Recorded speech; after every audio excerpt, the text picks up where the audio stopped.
The governor of the Reserve Bank, Lesetja Kganyago, says one of the lessons learned from the Covid-19 pandemic is that macroeconomic policy must be adjusted faster in response to shocks. Kganyago delivered a lecture titled Monetary Policy and Inequality Post-Pandemic Lessons at the University of the Free State in Bloemfontein on Thursday night. Kganyago reminded the audience how the pandemic caused shocks that impacted widely on the global economy. He says some of the lessons drawn from the pandemic include that a lack of agility in policy can cost economies dearly.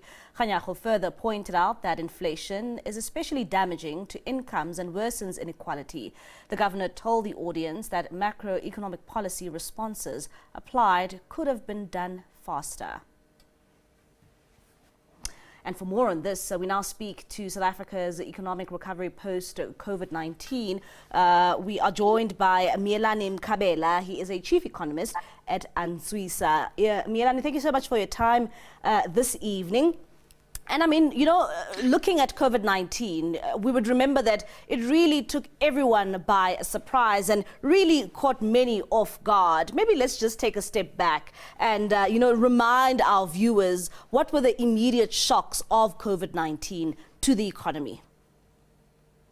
I think the greatest immediate shock, it was a strategy of closing down the economy, which in all grounds such was not expected.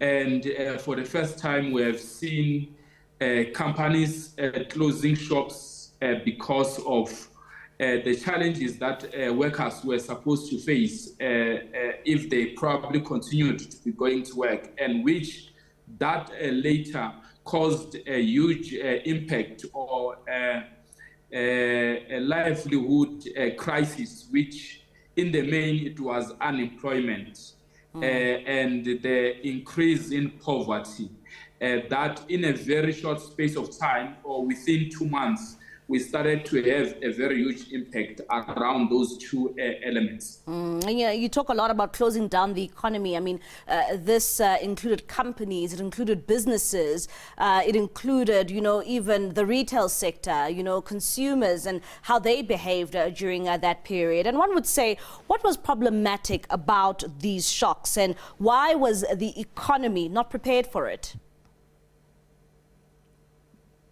Look, this crisis happens unexpected, and because it is crisis, you can't plan for it as well. But there are probably what we can say, business will be expected to use some of the measures that relates to business continuity management, which normally in that time, whether it could be industrial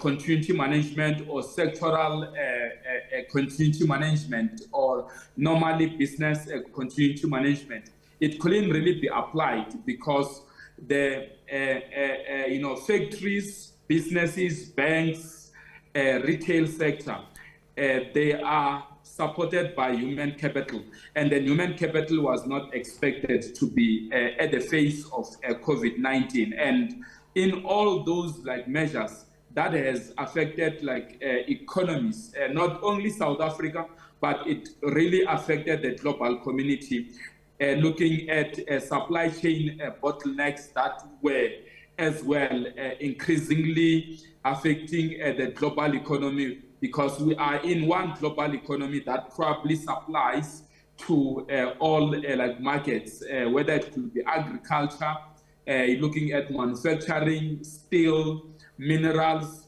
So if all the economies that are driving the global economy are not functional, then it is really a major effect, mainly looking at a South African economy that depends in exporting and importing a part of the products. We are exporting minerals. So if immediately when we are not exporting minerals, which means our economy is not doing well. But at the same time, from manufacturing point of view, when we are not importing part of the products that are needed or raw materials that are needed for manufacturing purposes, then our economy cannot really function.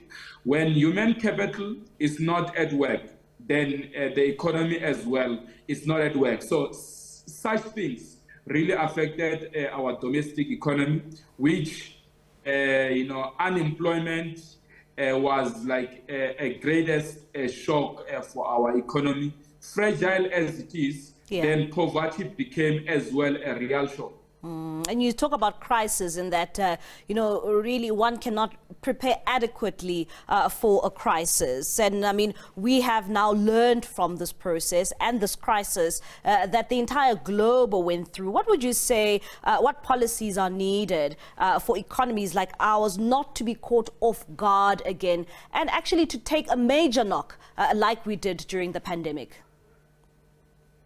I think we need to apply advanced systems that could remain part of industrial continuity management, mainly on your manufacturing and mining. So crises happen normally every 10 years. So we are bound to probably have another crisis shortly, probably in 5 years or in 6 years. But in spite of that, we are expected to come up with measures where our special economic zones, manufacturing sector, the mining industry, banking industry, retail are expected to be working in spite of crisis. And I think that will really need a very coordinated industries from technology, looking at the future of things, whether it could be robotics, manufacturing technologies that needs to be applied for. Such could really minimize part of the things that we are not really hit deeper, and then we get to be losing much. Like when you lose more on an economy, then we are as well affected in terms of GDP, but then we get to be affected much on GDP per capita where poverty increases. So when a livelihood crisis increases, then such problems in an economy like us where we have already 60% poverty in about 6 provinces, then the problem becomes more tense. And of course, we continue to feel the implications. We really need to as well get to look at.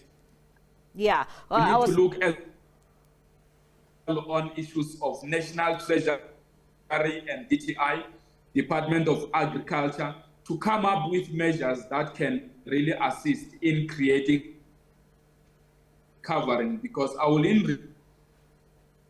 covered from COVID-19, but it can be that people are, Unfortunately, Mielani, we keep on losing you there. And of course, we really wanted to hear your contributions to this topic. That is Mielani Mkhabela, Chief Economist at ANZWISA.